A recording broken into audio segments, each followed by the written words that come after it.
Alright, welcome to the next episode of Decara Gaming. In this video, I'm going to be going over tips, mods, and just things that can help improve your resistance score in Phase 1. I'm not exactly going to go and guide you through each and every time I do a move as the video goes on because I stream on Twitch. I live stream all my runs, and you can catch me there. Ask me questions as I go along. I enjoy talking to the chat and helping you all improve. This is just the basics of what I am using to score 17 million consistently in Phase 1. So, without further ado, let's get into looking at the mods. Okay, here is Rey Jedi Training. We use her for two purposes. One, for landing the speed down, and two, for the turn meter reduction. Now, thing about RJT is you're shooting for at least 90% potency before counting C3PO or anything else, because you can run with less, but you want to get that speed down right off the bat and consistently keep speed down going throughout the entire run. That way you can hit Nihilus more, and he's 25% slower throughout the entire time, that no matter how much he stacks up, you still have a chance to beat him. If you can run more speed than I do, I recommend running more speed. Right now, my set is 117 speed with 51% potency. Absolutely, there are way better sets out there. I would love to use something that had like 140 speed on RJT with about the same potency. There is 800 offense on this and 42% critical hit damage, but she is not the damage focus. The entire thing is based pretty much around Finn doing those big hits. So when it comes to RJT and the mod setup, I'll again just show you one more time. This was all about the speed and the potency, but I do have some decently good sets when it comes to offense and critical hit damage along with it. Here's BB-8. BB-8 is the tank of the run. Every single time that I could stealth everyone and apply foresight to someone using R2, I would put it on BB-8. So I run a health set on him, because at no point during the run do I ever want to have to use a heal from Finn or something else to stop me from getting that 240k hit. BB-8 is there just to give me Illuminated Destinies and be a constant tank without needing healing. His heal whenever he dodges is great, so when you have a large health pool and you're getting 8% back, it's very easy to keep him going. So I'm giving him 12,000 health with 133 speed. Besides that, on the set, there's not much to it.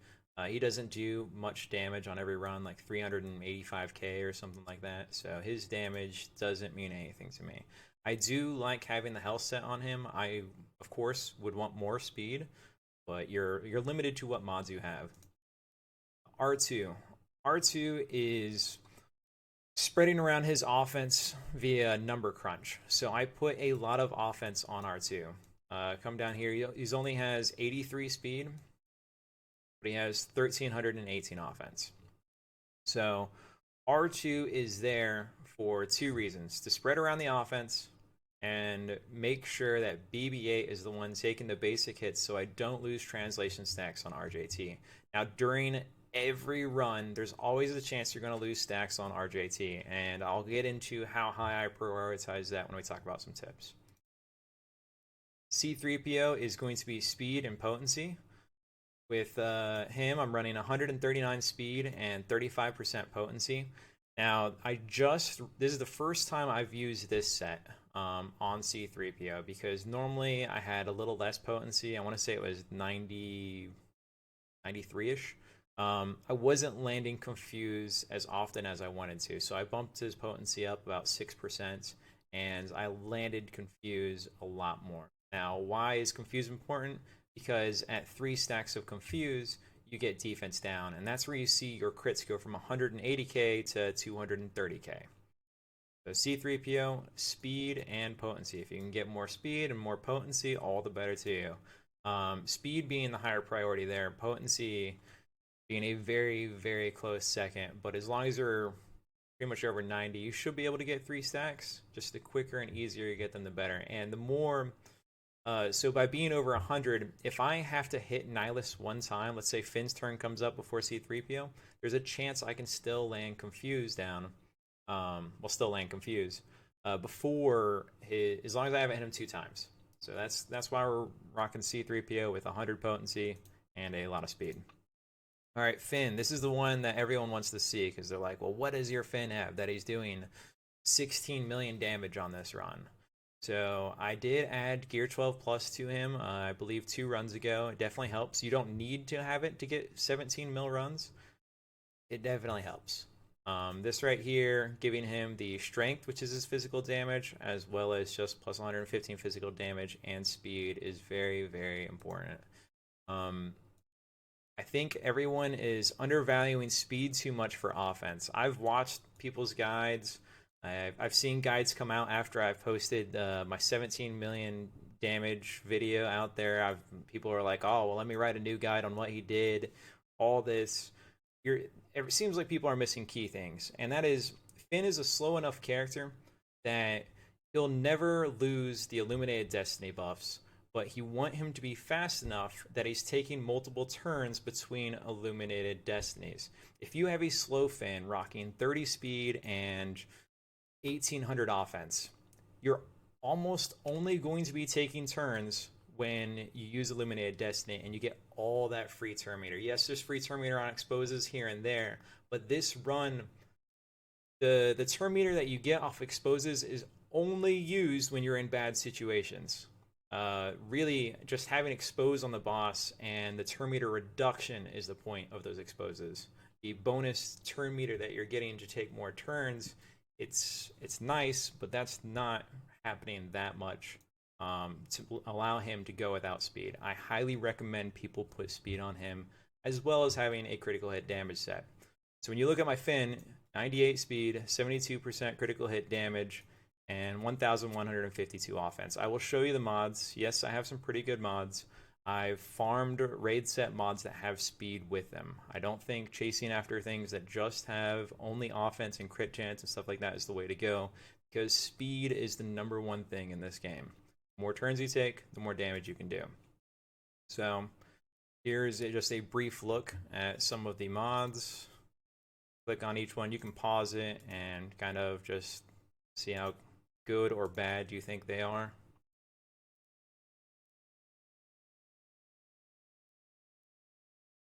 This one, I do have a better cross, but it has less speed. So I am sacrificing more damage for more speed, and it is well worth it. Again, you have to find that point that works where you're getting 1 to 2 shots in between that Illuminated Destiny, and your Finn is doing extra damage. Your Finn only ever does 1, then Illuminated Destiny, you're not getting the most out of your Finn. Again, highlight of the team because he is where the damage comes from. You just can't think that, oh, because he's where the damage comes from, I can just rock only an offense set or only a critical hit damage set without worrying about the speed on him. Definitely worry about the speed on him. All right, that's it for the mods. If you have more questions when it comes to mods, I will enjoy talking about it. Just talk to me on my Discord or again during the live stream. To go into some tips, I'm going to go ahead and play the video so that I can talk about these while it goes.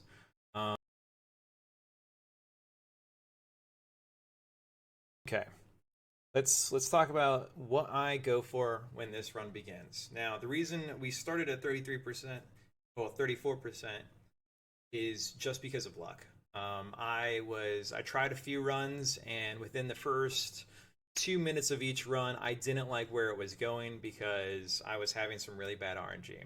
This run, I also started with some really bad RNG. I only got 1 Illuminated Destiny when I was so close to having 2. If only, I believe what happens is both BB-8 and RGT have full turn meter, and BB-8 goes first. So he had 2 turns until Illuminated Destiny was up, and had RJT gone first, she would have lowered his cooldowns to where I could have used Illuminated Destiny immediately after, and that would have been a great scenario. Depending on how fast your guild clears it is the number of times you can reattempt the beginning. You do not have to have the most amazing run to get that 17 mil damage. This run right here, I complained about the entire time on live stream because you will see so many times I don't land an expose when I need to, and let's talk about that. So yes, landing every expose would be amazing, but it's a 70% chance. So you're not going to hit all those exposes. The expose that matters. So let's say you just use Illuminated Destiny and Finn goes first, so you get off your big hit. BB-8 dances back and forth. R2-D2 does his stealth. RJT is one of the last ones to go, or as long as she goes after Finn. It's really between Finn and RJT. And whoever does the last bit of damage is the one that you want to have the expose. Land the expose. So what happens is Finn goes, and then let's say RJT goes. If Finn doesn't hit an expose, or he does, it doesn't matter. You want RJT to hit that expose, because then BB-8 is going to lower the enemy turn meter and increase RJT's. R2 is going to lower the enemy turn meter when he does the stealth. C3PO is not going to, because by that time you've probably already caused them to have too high of a tenacity to get the turn meter reduction. However, those things right there are causing 10% reduction in turn meter to the enemy while increasing your own. So a lot of times I was upset because as the run went, I am missing the expose that matters to me, and that's the one that means the most. So why is it important? Because it's a turn meter reduction that allows you to get RJT one more turn to reduce his turn meter reduction way more heavily using her special. The more times you can do that, the more times you can take turns with your entire team, which I call loops. The more loops you get out of a run, say you take three entire loops before Nihilus does one turn, you've already caused like 2 to 3% easily for one of his turns. So if he has 15 turns and you're doing 2 to 3% every time up, you're easily talking over 30% for an entire run. I definitely think you could run this and get over 20 million damage in just phase 1 alone. I'm working on doing it myself. I 100% believe that it's possible, especially with more speeds, slightly better mods. I've only been playing for just under 2 years, so the people who have been playing 3 years and farming those mods a lot more would have probably an easier time hitting that 20 mil, and I will gladly help you get there. All right.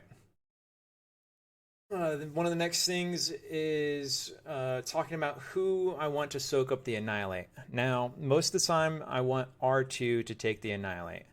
One, because he's slow enough that if Drain Force is coming right after, I can probably have Nihilus take another turn and not have to worry about feeding R2 one of my Fin heals. Now, I'm giving him another turn to get away with not losing my R2. 100% worth it, because you lose a character and your run just goes to crap pretty quickly.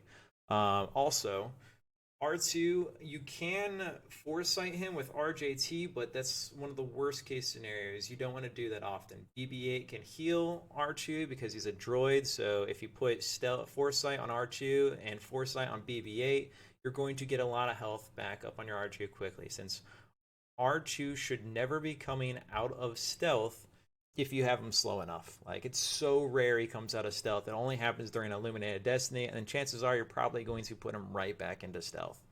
R2 is my preference on who eats the first Annihilate. Then, after that, I would rather have BB-8 hit the Annihilates. 1, BB-8 counters. 2, it's fairly easy to heal him back up. Let's say I just make it so C3PO has the foresight and everyone else is stealth. BB-8 will heal on the Drain Force, get his health back. I'm not too concerned about BB-8. Plus, whenever BB-8 finishes, his Illuminated Destiny will be up whenever he comes out of the shield that stops him from dying. You do not necessarily want to use Illuminated Destiny right then, because he will not gain the turn meter off of it, so that 80% turn meter will not count towards him, so you could just dance back and forth, but at least you know you have it up for a situation that could arise. All right. Fin and healing. Don't ever want to do it. The exception is, I believe I did it one time on this run, is if you know you're going to lose a character, use his heal. You're talking 250,000 damage almost, or heal a character because you feel like they're relatively low. That is why we stacked BB-8 up on health. You do not want to be using Finn's heal at all throughout the entire thing. Emergencies only. That's pretty much. I would rather use RJT's foresight on a different character than have Finn use his heal. All right.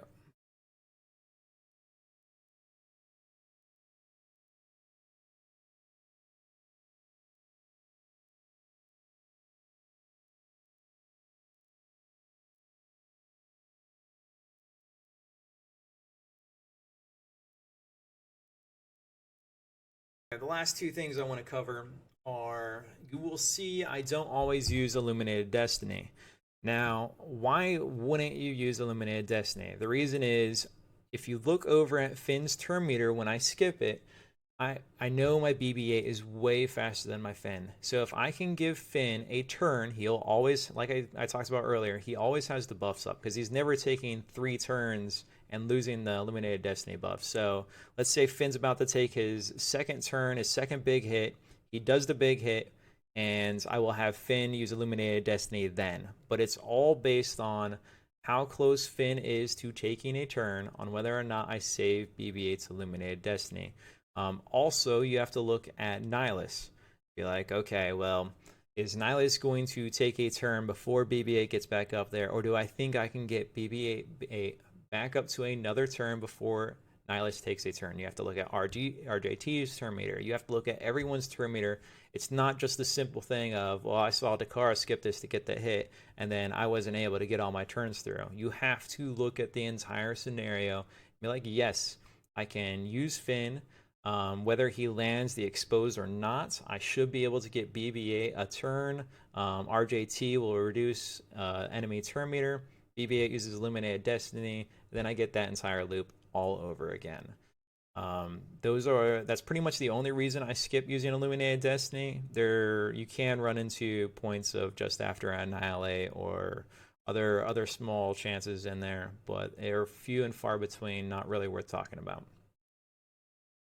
The last thing I want to go over, let's see, I jotted down some notes here. Where's it at? Is using C3PO's mass assist. Now, I hear so many people talk about reasons to use C3PO's mass assist.